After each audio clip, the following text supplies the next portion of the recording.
Hello everyone, welcome back to Saumya classes. तो इस video में हम जानेंगे सीटेट 2022 से इसका क्या अपडेट है और क्या है आपके लिए एक छोटी सी गुड न्यूज़। यहाँ पर आप बहुत सारे बच्चे जो हैं वो कंफ्यूज हैं कि पेपर होगा या नहीं होगा, ठीक है। और सीटेट के लिए कौन कौन से जो बच्चे हैं वो एलिजिबल हैं एग्ज़ाम के लिए, ये भी थोड़ी कन्फ्यूजन है जब से न्यू सर्कुलर आया है। और आपका जो एग्ज़ाम है क्या वो ऑफलाइन मोड में होगा इस बार या फिर ऑनलाइन मोड में ही उसको कंटिन्यू करा जाएगा। और सबसे बड़ा जो सवाल है वो है आपका नोटिफिकेशन, आखिर नोटिफिकेशन कब आएगा आपके सीटेट का। और साथ ही साथ इस बार का सीटेट इतना ज़्यादा इम्पॉर्टेंट क्यों है सभी एस्पिरेंट्स के लिए, जितने भी कैंडिडेट्स हैं, स्टूडेंट्स हैं, उनके लिए।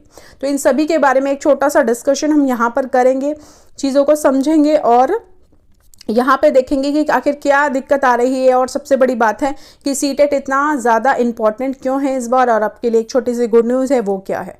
चलिए स्टार्ट करते हैं। तो सबसे पहले हम बात कर लेते हैं क्या सीटेट का पेपर होगा या नहीं होगा। बहुत सारे बच्चे इसी कन्फ्यूजन में हैं और सोच रहे हैं कि भाई हम पेपर की तैयारी करें ना करें, क्या करें। तो सीटेट का पेपर होगा या नहीं होगा। तो देखिए, आपका जो लास्ट एग्ज़ाम था वो हुआ था आपका 2021 दिसंबर के अंदर, है ना, जो आपकी जिसकी डेट्स आपकी जैन तक भी गई थी और आपका रिजल्ट आया था उसी दौरान। तो 2000 जब दिसंबर 2021 में आपका पेपर हुआ था तो डेफिनेटली 100% जो है वो आपका सीटेट क्या होगा, ठीक है। नहीं होने का तो कोई चांस ही आपका नहीं है कि नहीं होगा, ऐसा कोई ऑप्शन नहीं है, क्योंकि पहले आपको पता ही है सीटेट जो है वो साल में 2 बार होता था और अब एक ही बार कंडक्ट होता है, तो थोड़ा सा टाइम लग रहा है, लेकिन आपका सीटेट जो है वो 100% होगा।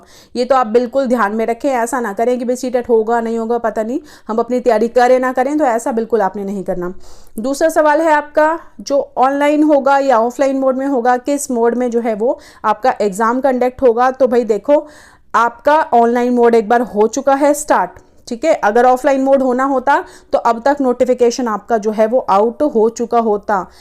ऑनलाइन मोड में होना है आपका जो एग्ज़ाम है, इसी वजह से जो है आपका वो नोटिफिकेशन क्या हो रहा है, लेट हो रहा है। क्योंकि आपको पता ही है जो एनटीए है हमारा, इसके पास ये काफ़ी सारे एग्ज़ाम कंडक्ट कराता है बड़े बड़े, तो इनके पास डेट्स की काफ़ी ज़्यादा दिक्कत होती है। और जो कंप्यूटर्स वगैरह आपने पीछे देखा ही होगा, एक ट्वीट काफ़ी वायरल हुआ था, ठीक है। तो उसके अकॉर्डिंग जो है आपका एग्ज़ाम जो है क्या होगा वो ऑनलाइन मोड में ही होगा। तो अपनी जो तैयारी है, प्रिपरेशन है, वो ऑनलाइन मोड के हिसाब से करें। साथ साथ में जो मॉक टेस्ट वगैरह होते हैं वो भी अगर दे देंगे तो बहुत ही अच्छा होगा, ठीक है। तो ये वाला भी आपका कन्फ्यूजन बिल्कुल दूर है। नेक्स्ट सवाल है इस बार का जो सीटेट है वो इतना ज़्यादा इंपॉर्टेंट क्यों है और क्यों जो है वो जो इस बार कौन कौन जो है वो इस एग्ज़ाम को दे सकता है। तो आप सभी जानते हैं जो आपका सीटेट है वो उसके आपके 2 पेपर होते हैं, एक होता है आपका पेपर 1 और एक होता है आपका पेपर 2, ठीक है, सीटेट का। तो पेपर 1 जो होता है वो आपकी प्राइमरी के लिए होता है, प्राइमरी टीचर्स के लिए, और पेपर 2 जो होता है वो होता है आपका टीजीटीज के लिए। तो इस बार कौन कौन पेपर हमेशा जो दे सकते थे और इस बार जो दे सकते हैं वो आपके जितने भी कैंडिडेट्स हैं जिन्होंने आपका 2 साल का टीचर ट्रेनिंग कोर्स किया हुआ है, कोई भी ईटी, जेबीटी, डीएलएड, बीएलएड आपका 4 साल का होता है वो किया हुआ है, तो आप इस कोर्स को आप जो पेपर 1 है उसके लिए क्या है एलिजिबल है, आप उसको दे सकते हैं। लेकिन इस बार जो कैंडिडेट्स हैं उनकी संख्या है बहुत ज़्यादा, उनकी संख्या बहुत ज़्यादा होने वाली है। क्यों?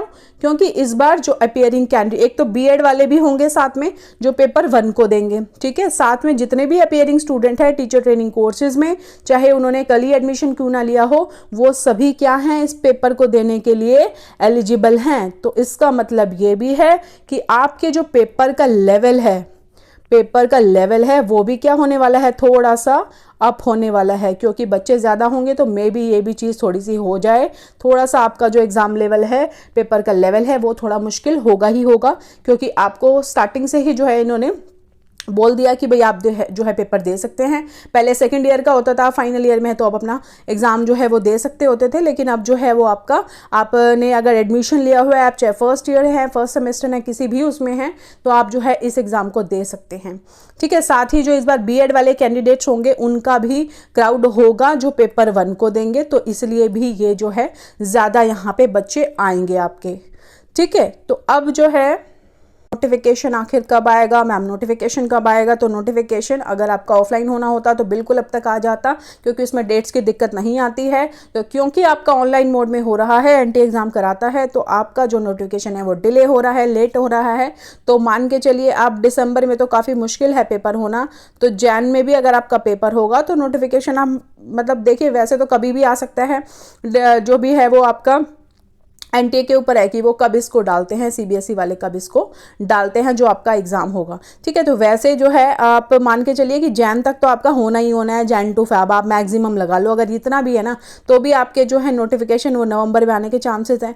बस वो डेट्स की वजह से डिले हो रहा है, ये आप सभी जानते हैं। तो लेकिन आपका जो एग्ज़ाम है वो 100% होगा।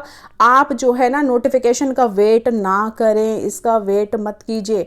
आप हमेशा बच्चे यही करते हैं, यही गलतियाँ करते हैं, चाहे वो DSSB की बात हो, चाहे आपकी बात हो किसकी सीटेट की, क्या करते हैं ना उसका एग्जाम का नोटिफिकेशन का वेट करते रहते हैं।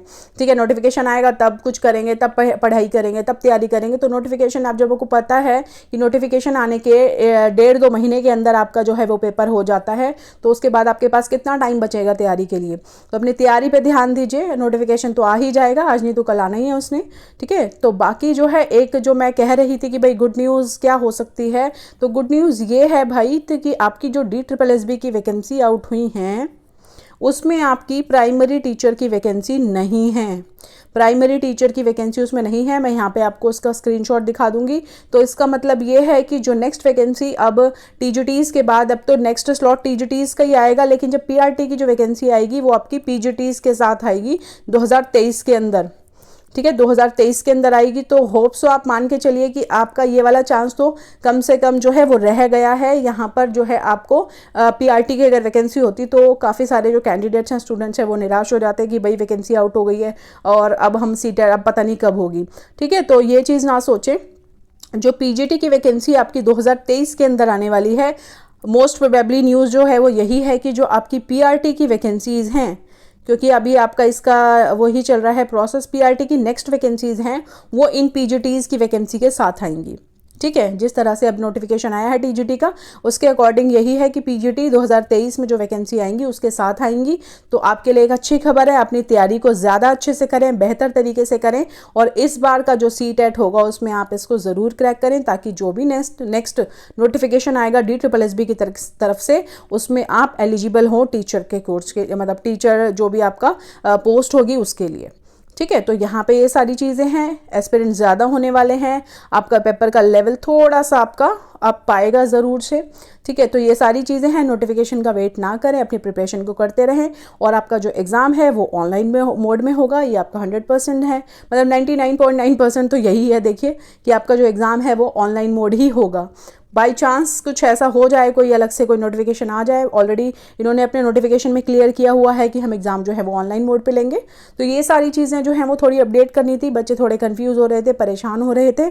इसके अलावा अगर आप लोग में से जो भी इस वीडियो को देख रहे हैं और आप सीटेट जो है सीटेट SST की पेपर 2 की तैयारी कर रहे हैं, तो आप हमसे जुड़ सकते हैं हमारे चैनल से। यहाँ पर आपको सीटेट के जो भी NCERT के नोट्स हैं, NCERT द्वारा प्रिपरेशन जो हो रही है वो चल रही है, आप उन वीडियोस को देख सकते हैं और अपनी जो भी आपकी तैयारी है उसको और इनहेंस कर सकते हैं। चलिए, बने रहिए हमारे साथ। धन्यवाद।